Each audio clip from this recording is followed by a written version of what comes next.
दिनै मुलुगनां ईद फोरबो मुस्लिम धोरोमारिफोरनि थाखाय मोनसे गोथार आरो गोनांथार फोरबो। बे गोथार फोरबोजों सोमोन्दो लाखिनानैनो दिनै सारा मुलुगनाङैनो गासै मुस्लिम धोरोमारिफोरखौ गावसिनि हारिमुनि गाननाय जोमनायजों ईद फोरबोखौ गाजा गोमजायैनो नेमखान्थि बादियै फालिनायखौ नुनो मोननाय जादों।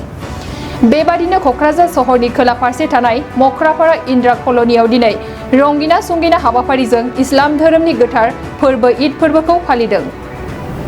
पवित्र कुर्बानी ईद আজি আপোনালোকৰ চেনেলৰ যোগেদি সমগ্ৰ বিটিয়া তথা অসমবাসী ৰাইজলৈ পবিত্ৰ কুৰ্বানী ঈদৰ আমি শুভেচ্ছা জ্ঞাপন কৰিছোঁ আৰু আমি চৰকাৰৰ যি নিয়ম নীতি বা SOP এইটো সম্পূৰ্ণ আমি মানি পেলাই আজি আমি কুৰ্বানী উদযাপন কৰিম আৰু আমি ইছলাম ধৰ্মী ৰাইজকো আমি অনুৰোধ জনাইছোঁ যাতে চৰকাৰী নিয়ম নীতি মানি পেলাই যাতে কুৰ্বানী উদযাপন কৰে, যাতে হিন্দু ভাইসকলৰ যাতে কোনো ধৰণৰ অসুবিধা নোহোৱাকৈ যাতে কুৰ্বানী ঈদ পালন কৰে এয়া আমি ৰাইজলৈ আহ্বান। আৰু কুৰ্বানী কৰাৰ পিছত যিবিলাক বস্তু নচলে ডাঙৰ গাঁত খুন্দি তেওঁলোকে যাতে খান্দি থয়, ইয়াৰ ফলত যাতে কোনো ধৰণৰ অসুবিধা সৃষ্টি বা অশান্তি সৃষ্টি নহয় সেয়া আমি সকলো মুছলমান ৰাইজলৈ বিনম্ৰভাৱে অনুৰোধ জনাইছোঁ। আমি ঈদৰ নামাজ পঢ়িলোঁ আৰু কি খুব শান্তশিষ্টভাৱে ঈদৰ নামাজ হৈছে। আমাৰ ইয়াত কোনো অসুবিধা হয় নাই। আমাৰ ঈদৰ নামাজটুকু আজি পঢ়িলোঁ আৰু কি এখানে মই বক্তব্য দিলোঁ আর কি। नोंथाङा देहानि सानाय सुनाय बेरामनि जेंनायाव गोग्लैदों नामा?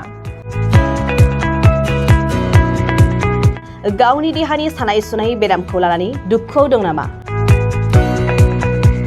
मोनसे गोजोनथाव खौरां, नोंथांनि देहायाव बायदि रोखोमनि सानाय सुनाय दंब्ला नोंथाङा जिंगा दासि। SI निउर' थेरापि बेयाव नोंथाङा गावनि देहानि सानाय सुनायखौ गोरलैयैनो फाहामनो हागोन। सिं सानाय, आफादावदै सानाय, मोदोम जरा सानाय, आइजोफोरनि जेंना बायदि बायदि गोबां रोखोमनि देहानि सानाय सुनायखौ गोरलैयैनो फाहामनो हागोन। SI निउर' थेरापिया चिरां जिल्लानि बेंटल गलानं बायाव दं आरो बे SI निउर' थेरापियाव नोंथाङा गासै देहानि सानाय सुनायखौ गोरलैयैनो फाहामनो हागोन। गोबां मिथिनो थाखाय 7620160459 जानबुं अनजिमायाव जगाजग खालामनो हागोन।